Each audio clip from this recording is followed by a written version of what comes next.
Welcome to flight training. I'm your instructor, Captain Molina, but you can just call me Jess. This session, we'll get started with some basic controls. Sound good?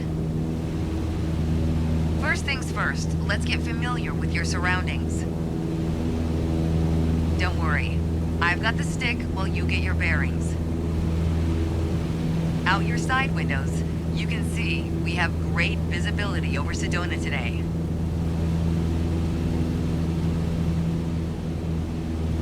The first control on our training list is the yoke.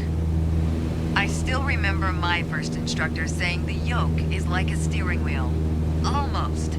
Sure, you can turn, but you can also pitch. For starters, it controls the ailerons. And the ailerons, they allow the plane to roll and bank into turns.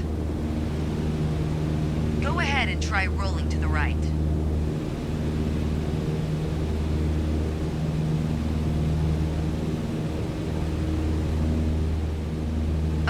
The yoke also controls the elevator. And the elevator affects the plane's pitch, right? Pull back on the stick, the plane starts to climb. Give it a shot. The most valuable things in aviation are speed and altitude. But notice, when you're pitching up, your speed is decreasing. You could add more power. Or for now, let's just pitch down.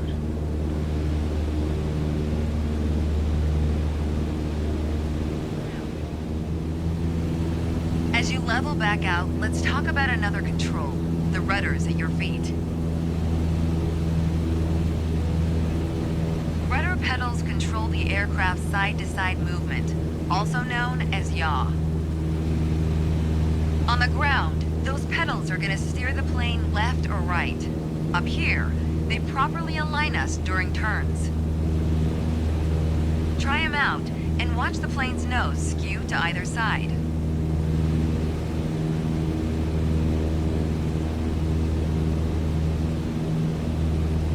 Simple enough, right? Before we go on, let's bring the plane back to straight-up flight. Make sure your dashboard is aligned 3 to 4 inches below the horizon for a cruise attitude.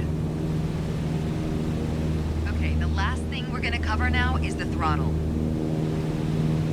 If you have the need for speed, then the throttle's for you. Full control over the power output of the engine.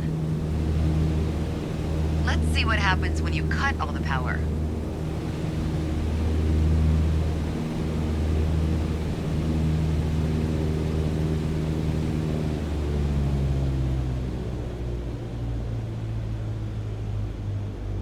Surprise, surprise, our altitude is decreasing. This might be a good time for a piloting PSA. Always keep an eye on your surroundings, because nobody likes a low-flying duck. All right, let's go ahead and throttle back up.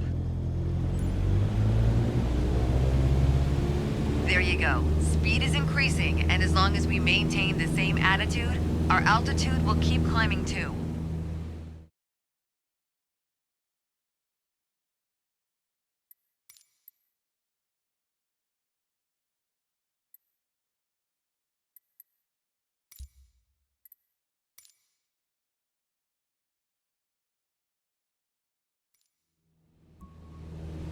Today we're talking about attitudes of flight, how your plane is oriented relative to the horizon.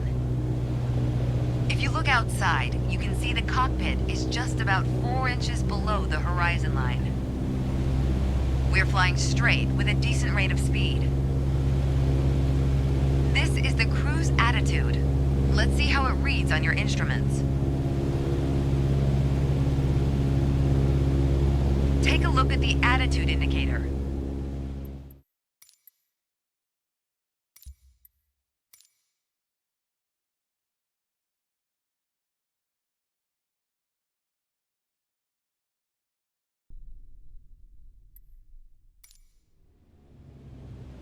My first instructor used to say the best part of flying is landing in one piece. The man was a terminal pessimist, but he wasn't wrong. Today, you're in charge of bringing us in for a safe landing. We've got clearance for a straight-in approach, so we don't have to complete the standard traffic pattern.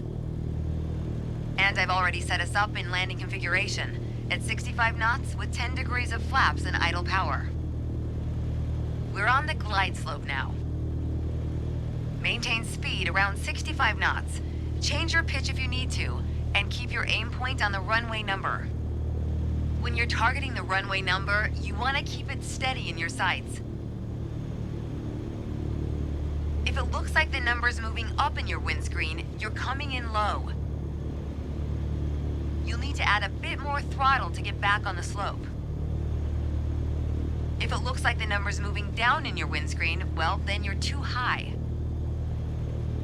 You'll need to add flaps to increase your rate of descent, but you'll also need to push forward and trim to change your attitude and maintain the same speed.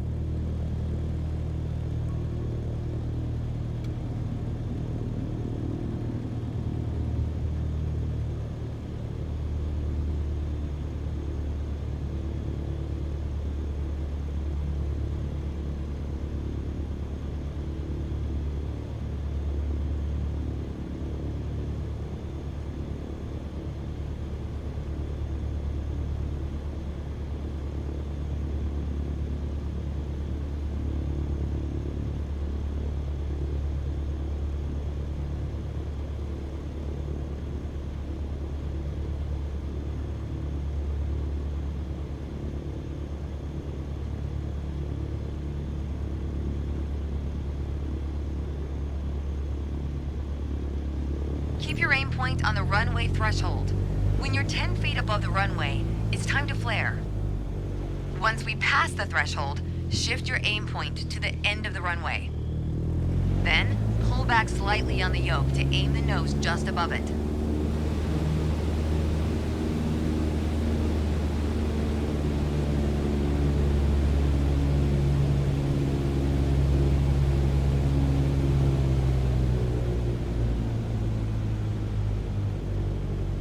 Okay, we're past the threshold. Start the flare.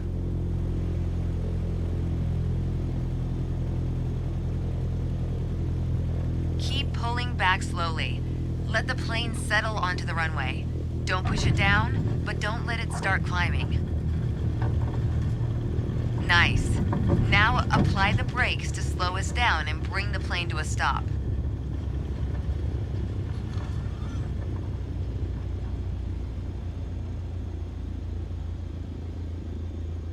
Great job. As they say, any landing you can walk away from is a good landing. But if you can use the plane the next day, it's outstanding. Landings can be hard, even for seasoned pilots. Trust me, don't hesitate to practice. After all, that's what we're here for, right?